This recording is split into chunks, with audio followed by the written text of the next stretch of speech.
Hey guys, Gary Lucas with Obsidian Painting. I'm going to show you guys how to paint this today, a tabletop quality Imperial guard guy. You may have seen them before in some of my other for sale videos. These guys are still for sale. It's going to be like, I think it was like 30, 40 bucks for the whole lot of them. There's like 10 or 12, I don't even remember. If you want them, let me know. But anyways, so here's what we're going to do. For painting tabletop quality miniatures, or at least base coating and whatnot, I like to use my Winsor & Newton Cotman series. You can buy these at Michael's for like 4 or 5 bucks. They're decent. They're actually red sable, so they're not Klinsky sable, and they're pretty good actually. So I'm going to be using Narlock Green, Camry Brown, Adeptus Battle Gray,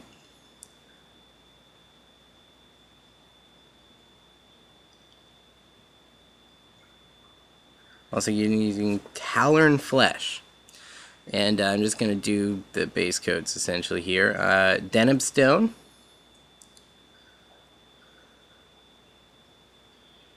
Bolt Gun Metal, and so we're going to start off with painting the green. So as you can see, there's like a couple red dots on there. And you can notice that the paint is actually thin enough for the base coat that you can still see the red dots underneath. And what this does is this just ensures that you get a nice even base coat. And you want to build it up over a couple of layers. This is the first layer. You let that dry, and then you come in with the second layer. Okay, and then maybe doing like, I don't know, 5 to 6 layers or something like that will create a nice smooth even base coat with a uniform color. And it's good to do it that way because one, it doesn't ruin detail, doesn't clog up detail, and as you can notice, it dries a lot faster than putting one thick coat of paint on. So it's actually very beneficial to use thinner paint.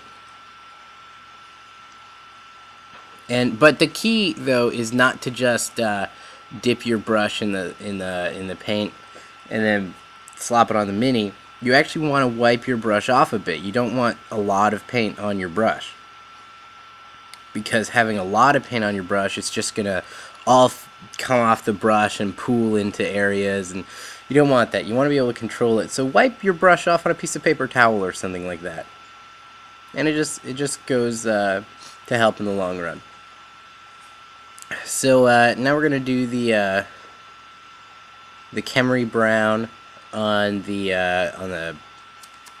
well, I guess it's khakis.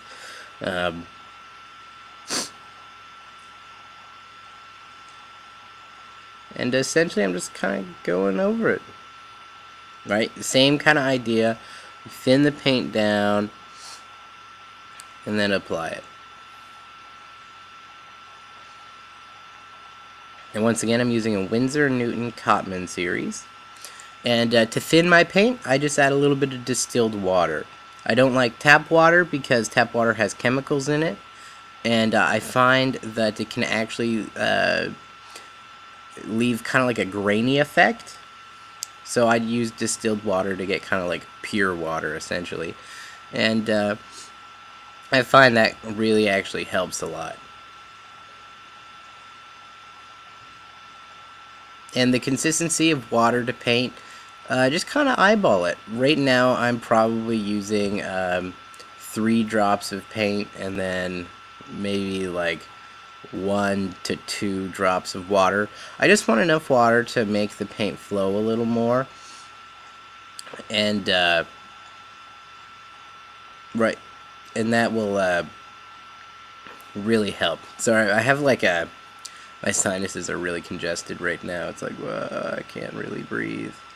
So if I stumble on words or I stop talking for a second, it's because I'm trying to breathe.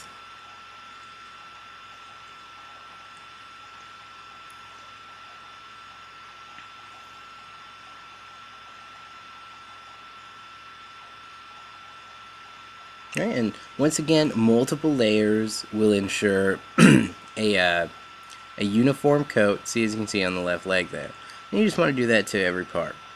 So now I'm going to use Talon Flesh and paint the skin. And you do want to thin this down.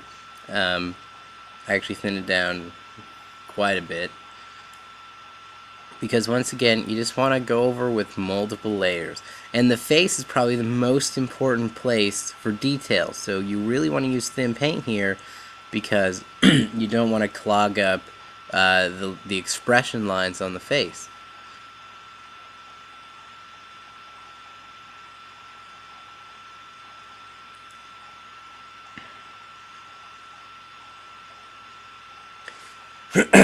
Now, one thing to note is, you guys may have noticed this, is I don't like really basing miniatures like before I paint them. I actually base them afterwards.